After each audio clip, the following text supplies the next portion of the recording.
We have Yogarati wristbands up here. It's a reminder to breathe. Why I want you to breathe is because when you breathe, you can have access to so much more. Whenever you have a child does something and you get into this, oh, how many of you ever have one of these kids?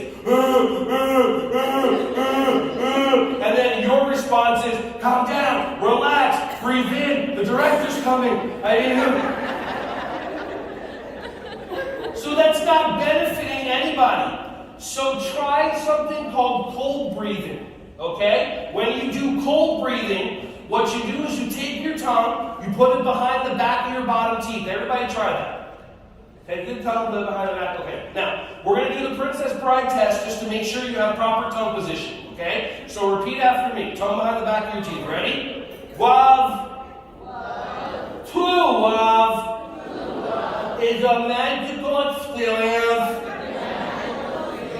Sounds pretty good. Okay, let's do the ultimate one. Ready? Repeat after me. Princess Buttercup. Okay, if you haven't seen Princess Bride and you have no idea what I'm talking about, like go watch that while you're driving back. Just kidding. Like that. Okay? So now, cold breathing. You take your tongue, you put it behind the back of your bottom teeth. Keep it there. Now you breathe in with your mouth like you're sucking air through a straw. Try it for 2 to 3 seconds. Go.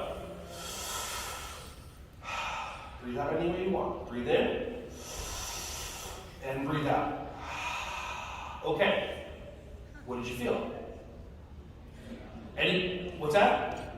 Anybody feel a cooling sensation? So a cooling sensation gets entered into your body, so now you have a moment. It's called a pattern interrupt. You have that moment when you're about to make a decision with your brain. And now, after those 2 breaths, that fight, flight, freeze, fawn part shuts off. The other part of your brain, the loving part, turns on, and then you can make a decision.